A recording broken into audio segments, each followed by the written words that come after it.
Alright guys, so along with the most recent update on JP Dokkan, we've gotten a lot of waifu cards, right? Like a lot of the waifus have awakened. We got the new Ribrianne. I don't know when this video goes up. It might go up after my Peppy Gal, no item Super Battle Road run. But like the Peppy Gal team just obliterates Super Battle Road now. Very strong team. But in the update, we did get two female characters who are not on the Peppy Gal team. Pan, SCR Pan, who is really good on the Hybrid Saiyan team. And this Chi-Chi right here. Also, forgive me guys, I'm going to talk for a little bit before we hop into the actual gameplay here. But it's just very interesting with this Chi-Chi, right? Chi-Chi is one of the very rare units who have released nowadays with no category. Chi-Chi's not on any category. Now, she has an interesting passive, getting a 180% attack buff when performing a super attack, very similar to LR Super Saiyan 3 Goku, but she has no category for that to be used on. Now, here's the thing. I don't think Kid Chi-Chi should be on the Peppy Gal category team. I don't know, because she's like, what, 12, 13, 14, somewhere around there when Dragon Ball starts. Chi-Chi's around the same age as Goku, but she probably should not be on the Peppy Gal team. Now, I've heard people explain it as, characters that Roshi is, like, trying to perv on, right? Because Roshi does kind of, do some questionables with Chi-Chi at the start of Dragon Ball. Now, the other Kid Chi-Chi cards are actually here on the category. But here's the thing. These Kid Chi-Chi cards used to not be on the Peppy Gal's category. They were actually added in an update, similar to, if you guys remember, the AGL Piccolo, the Revived Warrior Piccolo, this one right here, the EZA one. He was actually added to the Revived Warriors, which was, I think he should have been added to that category during a data download. Another unit that got added to a category later on is actually still here in the Revived Warrior, was this Super Boo, who I think should not be on this category. Super Boo is not a character I think deserves to be on the Revived Warrior team, but it's kind of weirdness, like, the Kid Chi-Chis, they Dokkan from Adult Chi-Chi. This Super Boo Dokkans from Fat Boo, who definitely is, I think, a character that should be on Revived Warriors. So it's just all weirdness. It's like the stupidity. Hey, remember on Planet Namek when Super Saiyan Goku fought Golden Frieza? It's so dumb. Like, I really do wish they would kind of clean out these categories and, kind of fix some of these inconsistencies. It just really bothers. It triggers my OCD so much. So, because of that, do I think Kid Chi-Chi should be on the Peppy Gal's team? No, probably not. I mean, here's the thing. Kid Chi-Chi, during like the King Piccolo saga, Goku does encounter her. She, of course, is a lot older at that point. What is she, 3-4 years older during the King Piccolo stuff? So she's very close to being of age and being, on the Peppy Gal team. It's just very, very, very strange stuff all around. So, because of that, she's not on the team. I guess technically, I'm gonna show her with the 100% leader skill of the Super Battle Road LR Goku, which is 100%, which is the same buff that Ribrianne gives right now as the best Peppy Gal leader for the Peppy Gal's team. Of course, that's okay. That's it's very, very helpful that Chi-Chi gets Ki right there. Because, her links are a bit weird. Obviously, she's intended to be used more with other Dragon Ball characters. Oh, that's so good. Please give Chi-Chi all the Ki. Yes! Yes, okay, that makes it so much easier to showcase her, giving her all of this Ki like that.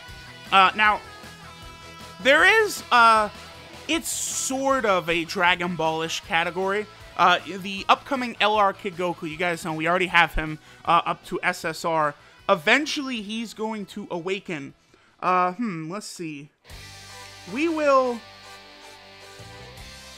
Okay, so I'm going to have Metal Cooler and SCR Frieza kind of chill right here. We'll just go ahead and attack the LR Goku and Vegeta cards. Okay, so... Okay, well, SCR Frieza... Oh, only 700k. Yeah, when SCR Frieza does not get hit right there at the start, that can lead to some issues for him. So we might go through this a little slow, but just because I want to get, the Chi-Chi kind of situated. Now, that LR Kid Goku team, right? The Seekers of the Dragon Balls, it makes sense to me that Chi-Chi's not on that team, because she's never really, like, with any group trying to search for the Dragon Balls or anything like that. So it does make sense to me that she's not on that category. Of course, you know, that is a category that has a lot of Dragon Ball era characters, so she would benefit from being on that. I do still hope to see an actual proper Dragon Ball category at some point. Alright, so this Chi-Chi, right? She gets a 180% attack buff when performing a super attack, and her attack, she loses 60% attack for 3 turns after she gets hit. So as long as we keep Chi-Chi from getting hit, she'll be able to hit really hard. Alright, so 400k, that's with the Int LR Goku, and pretty good. And she also has, what, a medium chance to stun? Not bad. Again, that could be pretty useful if she was on any of a category team to where she could actually be utilized right there. Okay, so again, we're going through this really slow right now, taking multiple phases to take down this first fight. But, you know, once our rotations are set, we'll be good to go from this point. And of course, you know, we are only rocking a double 100% lead to try and, you know, properly showcase this kid, Chi-Chi. Now, what I'll probably do here, okay, this is perfect. I think I'll have Kid Buu and Turles on rotation with her. Now, Chi-Chi does actually share more than meets the eye with Kid Buu, which is a plus 300 attack link. So, certainly not like the craziest, like, oh, so much extra power, but it will still be good, you know, for her to get that, you know, a little bit of extra attack. And we'll kind of see how much Chi-Chi can max out on. I only have her right now at 1% in the dupe system. That's sort of the normal. Oh, okay, so up to almost 600k now. That's pretty good. I do kind of, you know, get every unit to 1% in the dupe system.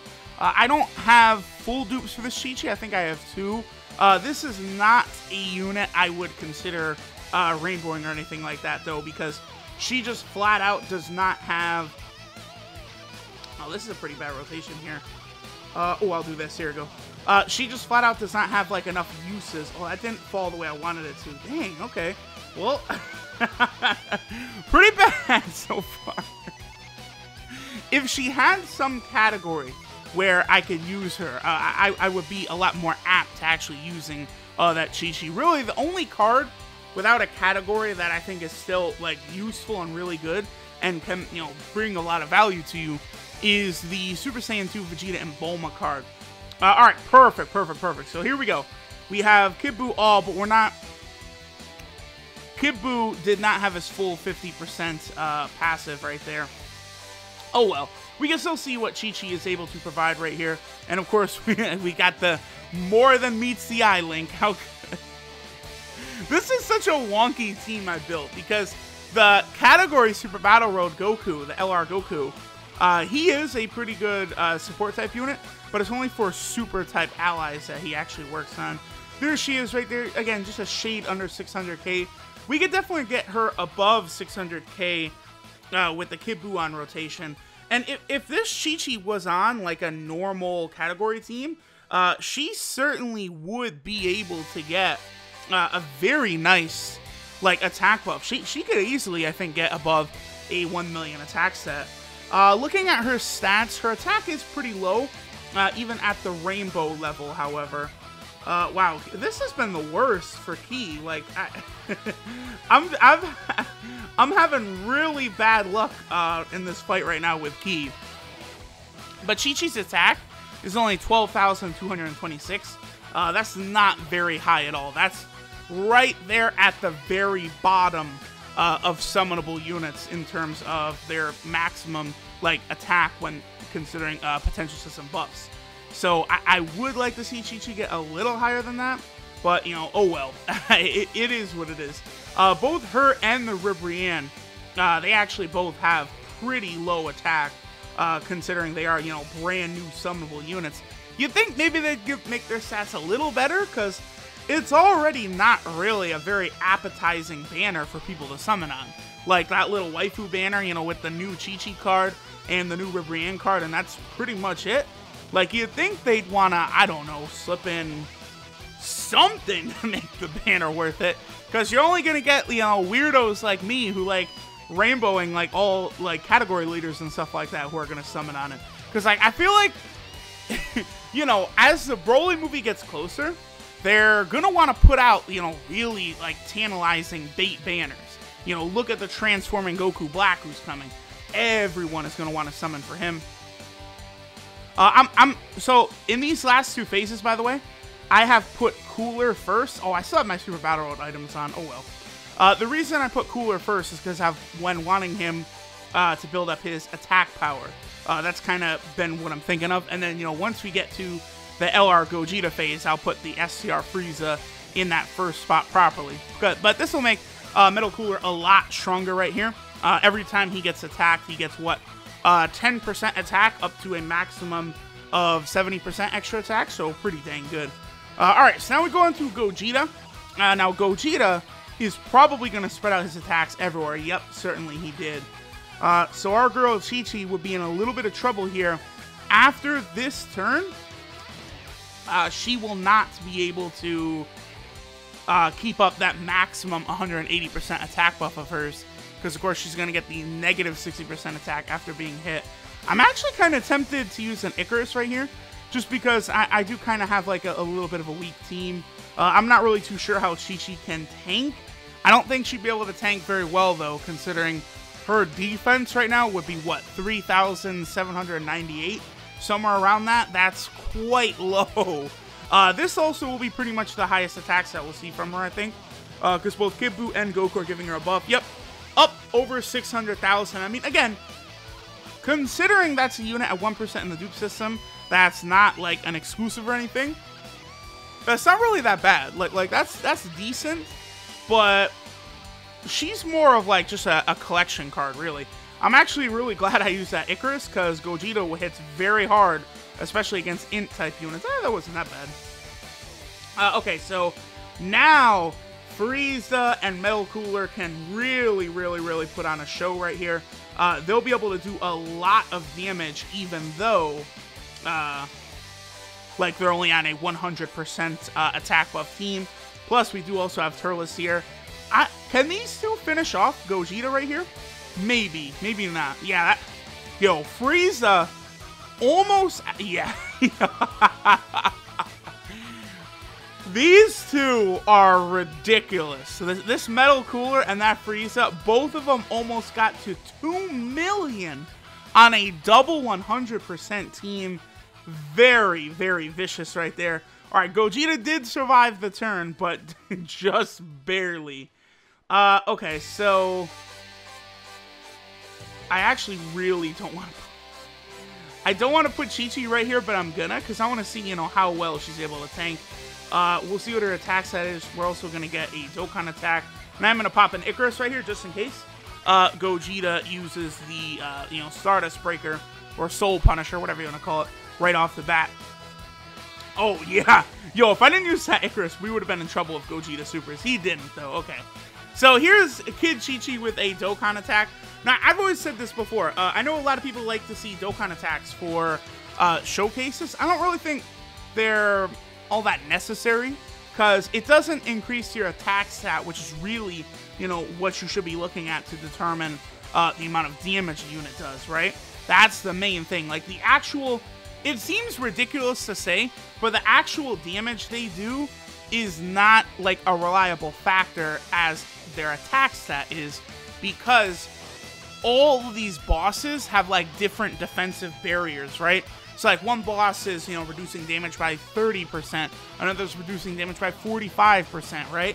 So if you're looking just strictly at damage, you're not going to get an accurate depiction of how strong each unit is. That's why I do think it's best to focus on the attack set of each unit. That's going to go a lot further in terms of properly evaluating them, right? So let's take a look at this Chi-Chi real quick before we finish up. So this is a girl of pure heart, Chi-Chi Youth. Her leader skill is Int and Physical Type Key 3 and HP Attack and Defense 50%, which is a very good leader skill, actually. She could be useful for newer players as a sub-leader in Dokkan Battlefield, I think. Her super attack, Stay Away From Me, which is an attack she used very close to the beginning of Dragon Ball. against a T-Rex, actually. It does supreme damage with a medium chance to stun the enemy. Her passive skill, like clockwork, is attack 180% when performing a super attack, and attack minus 60% for 3 turns after receiving an attack. Then her links are Battlefield Diva, The Innocence, More Than Meets the Eye, Incredible Adventure, Guidance of the Dragon Balls. Her 12 hit multiplier is 130%. That is so bad. Oh, that's really, really bad. And then, of course, last thing, she has no categories. A shame, but that kind of makes her, like, of all of the new cards, the Awakenings, all the waifu characters, well, you know, minus Chi-Chi and Pan, I would say Chi-Chi is probably easily the worst of all of them, just because she doesn't have any categories. You can't use her, but oh well. So there we go, guys. We'll go ahead and finish up here with the Kid Chi-Chi showcase. Thanks for watching. I'll catch y'all next time.